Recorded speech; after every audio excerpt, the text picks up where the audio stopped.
Hello students, welcome back to my channel, your channel Puneet sir की पाठशाला। और आज मैं आपके लिए लेके आ गया हूं बहुत दिनों से awaited chapter lecture part number 18 class 12 electric charge and field electrostatics. Electric field due to a dipole at equatorial position. यार इसके पहले हम लोगों ने एक्सियल पोजीशन पे इलेक्ट्रिक फील्ड की वैल्यू निकाल ली थी, जिसकी वैल्यू आई थी electric field is equal to 2kp upon x cube at x distance from the centre of the dipole. अब हम बात करेंगे electric field due to a dipole at equatorial position. तो बिना देरी किए लेक्चर को शुरू करते हैं।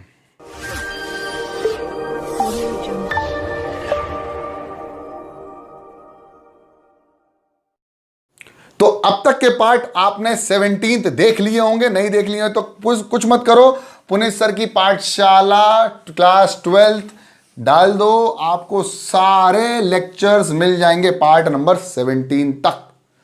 और अब हम जो आज टॉपिक पर बहुत खूबसूरत सी हेडिंग लगा लेते हैं भाई, क्या दिक्कत है। तो इलेक्ट्रिक फील्ड, हमारी हेडिंग है electric field due to a dipole at equatorial position. बहुत बढ़िया।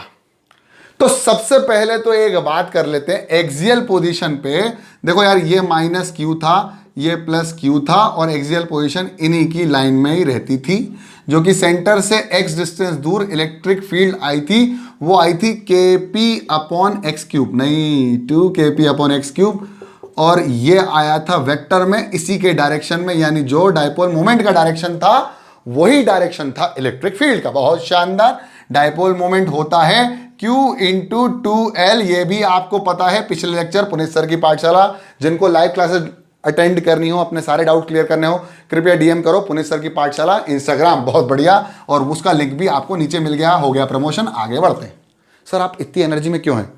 अरे मेरा एक नया चैनल खुल गया हमारे भाई का, और जिसको अच्छे से मैथ्स पढ़नी है वो कृपया जा करके उस चैनल को भी सब्सक्राइब कर लो, इसलिए मैं बहुत ज़्यादा खुश हूँ। ठीक है, आगे बढ़ते हैं। Electric field due to a dipole at equatorial position. तो सबसे पहले माइनस क्यू, ओह सर कहाँ बना रहे हो माइनस क्यू, देखो यहां बनाता हूं, माइनस क्यू चार्ज और एक प्लस क्यू चार्ज। देखो बड़ा मजा आने वाला तुमको, और इन दोनों के बीच का डिस्टेंस बहुत छोटा होता है, मैं दिखा बढ़ा रहा हूं, टेंशन मत लेना। ठीक है, ये सेंटर ऑफ द डायपोल, इन दोनों के बीच का डिस्टेंस कितना, बोलो जल्दी बोलो जल्दी, 2L। ये कितना L, ये कितना L, इससे x डिस्टेंस दूर जो होगी ये पोजीशन, जो परपेंडिकुलर बाइसेक्टर की जो पोजीशन होती है, इसी को बोलते हैं इक्वेटोरियल पोजीशन। एक्सियल पोजीशन उसी की एक्सिस पर, इक्वेटोरियल पोजीशन परपेंडिकुलर बाइसेक्टर पे। बहुत शानदार। इसको ज्वाइन कर दो यहां से, और इसको ज्वाइन कर दो यहां से। इसको मैंने कह दिया R, इसको मैंने कह दिया R। अगर ये एंगल थीटा है तो मेरे प्यारे दुलारे बच्चों, न्यारे बच्चों, ये भी थीटा होगा। बहुत बढ़िया। अब देखा जाए तो इस माइनस क्यू के कारण इस पॉइंट पे इलेक्ट्रिक फील्ड का डायरेक्शन कुछ इस तरफ बनेगा, नीचे की ओर, और इस प्लस क्यू के कारण जो इलेक्ट्रिक फील्ड का डायरेक्शन बनेगा वो इस तरफ बनेगा। अगर मैं कहूं कि इस तरफ जो इलेक्ट्रिक फील्ड का जो डायरेक्शन हो रहा है उसकी वैल्यू अगर E है, तो देखें आर की वैल्यू कितनी आ रही। सबसे पहले तो E1 E2 देने से पहले हम आर की वैल्यू देख लेते हैं। बहुत बढ़िया। तो ये आर की जो वैल्यू होगी वो देखो L square plus x square का रूट। देखो अरे यार ये राइट एंगल ट्राइंगल बन रहा है कि नहीं, तो L square plus x square is equal to r square. R की value under root of L square plus x square. इसकी वैल्यू भी कितनी होगी यार, वही तो होने वाली है, यानी R बराबर मैग्नीट्यूड बराबर यानी E1 बराबर E2। तो E लिख देता हूं, आया समझ में? ठीक है, यहां लिख देता हूं L square plus x square is equal to r square. R is equal to under root of L square plus x square. Pythagoras theorem से निकाल लिया मैंने। तो इलेक्ट्रिक फील्ड की वैल्यू भी E होगी, और इसकी भी मेरे प्यारे बच्चों E ही होगी। अगर ये थीटा है तो इसको मैं अगर पैरेलली ड्रॉ करूं तो मेरे प्यारे बच्चों ये भी थीटा होगा। ये थीटा है तो ये भी थीटा, ये वर्टिकली अपोजिट एंगल तो ये थीटा। अब देखो बड़ा मजा आएगा। इधर E तो इधर वाला कंपोनेंट क्या होगा, E cos थीटा।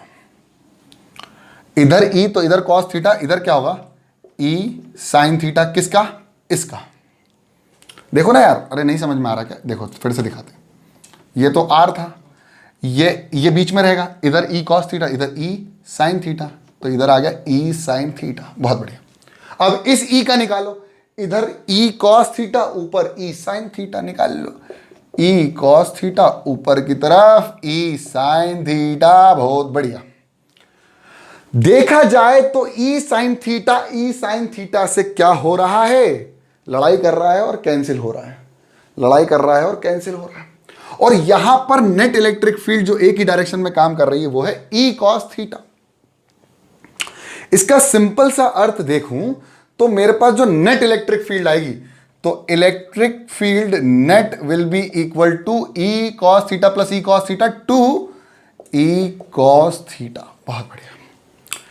देखो यार, सिंपल सी बात है, अगर आप डरना नहीं है, इस डायरेक्शन में भी ई कॉस थीटा इस वाले का, और इस वाले का ई का भी ई कॉस थीटा इसी डायरेक्शन में, तो डरना क्यों। ई cos theta plus E cos theta two E cos theta. बहुत बढ़िया। E net is equal to ई की वैल्यू निकाल लो। ई की वैल्यू कितनी होगी, जल्दी बताओ जल्दी बताओ जल्दी बताओ। सर ई की वैल्यू होगी k q upon r square into cos theta.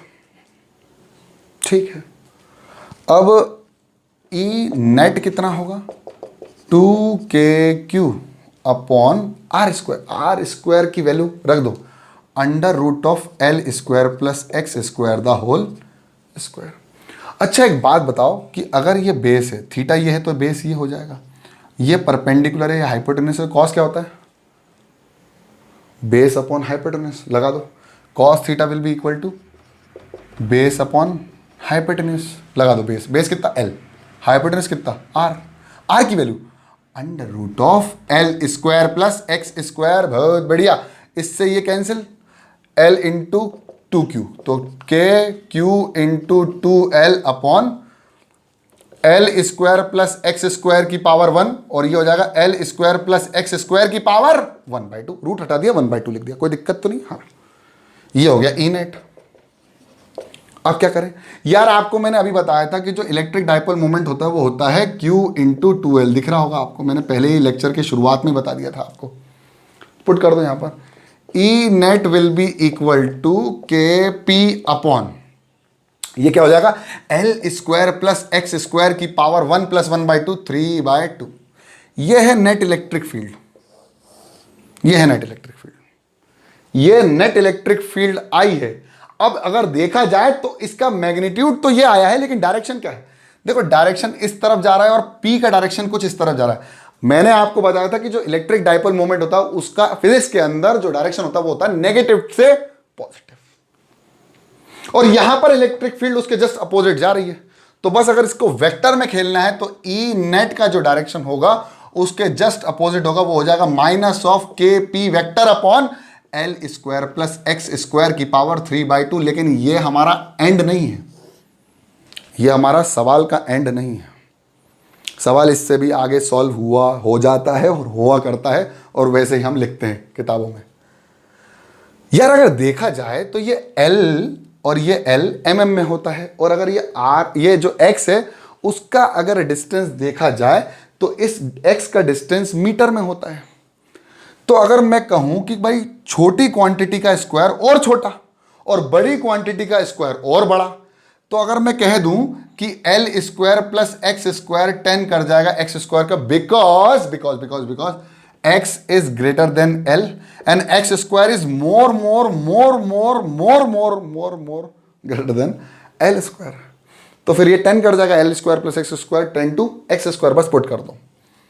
E is equal, अभी मैग्नीट्यूड की बात करेंगे, k p upon L square plus x square की पावर 3/2। बस यहां से अंतिम चरणों में हमारा सवाल पहुंच चुका है। ई is equal to k p upon x की पावर 2 की पावर 3/2, 2 से 2 कैंसिल, एक्स की पावर बचा 3। अब बात करें इसके मैग्नीट्यूड की तो आएगा k p upon x cube. Axial में कितना आया था सर, एक्सियल में आया था electric field is equal to 2 k p upon x cube, और इक्वेटोरियल में आया k p upon x cube. Twice कौन है, एक्सियल। अभी बिल्कुल लिखूंगा स्टेटमेंट, टेंशन मत लेना, ये बहुत इंपॉर्टेंट स्टेटमेंट है अगले पार्ट के लिए। अगर मैं इसके वेक्टर की बात करूं तो क्या होगा, electric field vector will be equal to minus, क्यों, क्योंकि इलेक्ट्रिक फील्ड का डायरेक्शन इसके जस्ट अपोजिट किसके, electric dipole moment, which is the direction of electric dipole moment will be minus Q2 plus Q। बहुत बढ़िया। यानी k p vector upon minus का upon x की पावर 3। और अगर मैं इन सब का नींबू निचोड़ दूं, यानी निष्कर्ष निकाल लूं, निचोड़ निकाल लूं, तो मुझे यहां पर एक चीज समझ में आएगी, जो एक्सियल पोजीशन पे जो इलेक्ट्रिक फील्ड आती है, एक्सियल पोजीशन पे जो इलेक्ट्रिक, उसका magnitude will be equal to twice of equatorial. जो इलेक्ट्रिक फील्ड एक्सियल पोजीशन पे आती है उसका magnitude twice of equatorial, equatorial का मल्टीप्लाई कर दो 2, वो आ जाता है एक्सियल पोजीशन पे। बस यही खत्म हो गया सवाल, पूरा निचोड़ निकाल लिया हमने। एक्सियल पे कितना 2 kp अपॉन एक्स क्यूब, और एक्सियल पे कितना, सॉरी एक्सियल पे कितना था 2 kp अपॉन एक्स क्यूब, और इक्वेटोरियल पे कितना kp अपॉन एक्स क्यूब। तो लेक्चर को यहीं एंड करूंगा। आई होप आपको लेक्चर समझ में आया, पसंद आया तो लाइक करो, और जो नए हैं उसको सब्सक्राइब कर लो, और जिनको मैथ्स बहुत अच्छे से पढ़नी है वो मेरा नया सब्सक्राइब कर लो, नया चैनल नवनीत सर की पाठशाला, मेरे छोटे भैया हैं जो पढ़ाते हैं, तो कृपया करके उस वाले चैनल को भी बिल्कुल लाल बटन दबा दो, जिसको मैथ्स बहुत अच्छे से पढ़नी हो। तब तक के लिए पढ़ते रहो, बढ़ते रहो। जय हिंद।